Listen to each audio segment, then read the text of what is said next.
Alright you guys, a couple months ago, my reef tank used to look like this. I ended up getting dinos in my reef tank, and unfortunately it ended up crashing and I lost all my coral.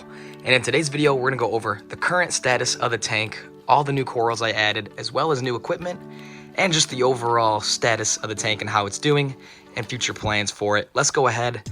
I'm excited for this one, guys. This is a long overdue update for the reef tank.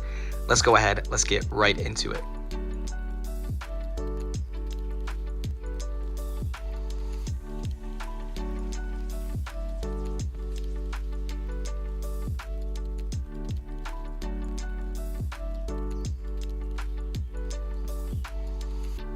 So this right here, guys, is my 20-gallon mixed reef tank. It's been set up for about a little over 4 years now. And if you are not new to the channel, you'll know this tank used to have some awesome bubble tip anemones in here, some octospawn and some Duncan, some pulsing xenia, and just some other things. But unfortunately, I did end up getting dinos, like I said, and all the coral absolutely just were lost in the tank crash. I didn't lose any fish, thankfully, but I did lose all the corals, and the tank looked absolutely disgusting. And this is what it looks like today, and I'm happy to announce that I've been dinos free for maybe a month and a half, almost 2 months, and everything has been thriving. Now, the first thing you'll probably notice in here about the tank is I don't have this side panel and the back panel completely cleared off, and eventually I do want to go back to completely cleared off glass, but as for now, the algae and stuff that is growing on the back glass and the side here actually helps prevent the dinos from coming back. Basically, they outcompete the dinos for nutrients, so that's why it kind of looks the way it does right now. It looks a little ugly, but trust me, it's there for a reason, and eventually it will be going away. But the second biggest thing you might notice is I do have 4 new pieces of coral in here, and I think they look absolutely great. There are some softies, so easier to care for, but I think the selection I have right here is absolutely amazing. So let's go ahead, let's take a look. The first one you guys are gonna notice right here is this amazing looking finger leather toadstool. This guy, I love the finger leathers. They kind of look like a baseball mitt, kind of like a hand coming out with the little polyps, and they just look so cool. So this one that you're looking at right here, it's got like a pink base with like white polyps coming out of it. It looks super cool.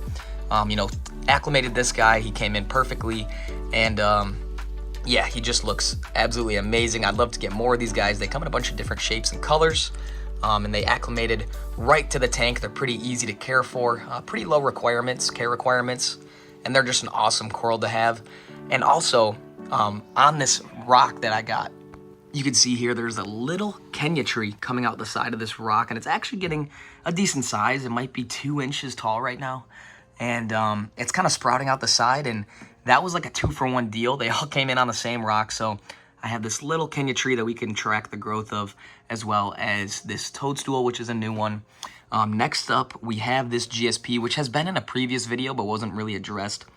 Green star polyp. I absolutely love the way it looks in the movement, as you guys can see right there, and it's already been growing a ton. You can see it kind of encroaching on this rock, which I don't want it to overtake, but I want it to grow a little bit, so I think that will look really cool. Now, I love GSP. I think it looks great, provides a lot of movement and color, and you really just can't go wrong with it. Super hardy, like I said, and that'll be great for this tank, and I will explain why in a couple minutes. But the next guy you will see up here is another toadstool leather. Now, this is a pink base with green polyps, and I think the contrast between the white polyps and the green polyps look pretty cool, and they fill out the tank pretty well. And I absolutely love the way this guy looks. And I'm not sure if he's gonna be turned into like a finger leather, kind of like this one, how it's got the fingers coming off of it, or if it's just gonna grow like a tall, sort of like a tree. Either way, it's gonna look sweet, and I'm gonna track the growth of this guy and see kind of how he comes in. But yeah, this guy looks absolutely awesome. Now, you can see these corals, these 4 new corals are doing absolutely amazing.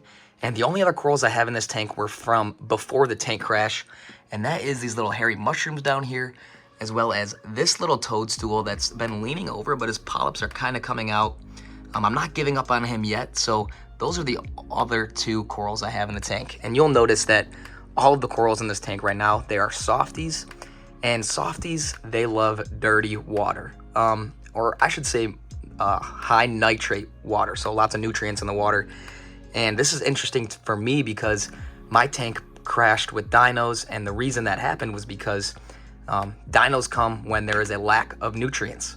Now, since then, I have raised my nutrient levels. My nitrates are up right now, and to help with that, the softies pair perfectly with the slightly elevated nitrates that I have in my tank, and that also goes hand in hand with keeping the dinos away. So it's kind of like a 2-for-1 good deal here. So the softy corals like the higher nitrate water, and doesn't hurt the fish any. Just we don't want them to get too high, but in moderation. The soft corals like it, and that's why those guys are all doing well, and it's keeping the dinos away. Now the only downside is it does grow algae quick, but like I said, I'm kind of using the algae sort of on the back glass and on the side here as a security blanket against the dinos. But yeah, like I said, this tank, it's just softy dominated, and I would love to get back into some LPS. Like I had the octo spawn in here, and I had my Duncan, which was my absolute favorite coral. So I'm definitely gonna get some of those guys back, and I'd like to fill out this little area of the saltwater tank here because it is looking kind of bare. And then I'd like to fill out the ground in front as well. But I'm just trying to maintain everything with this tank, guys. Just trying to keep it healthy and keep monitoring my nitrates, making sure they don't bottom out like they did. And yeah, this tank has just been doing well ever since.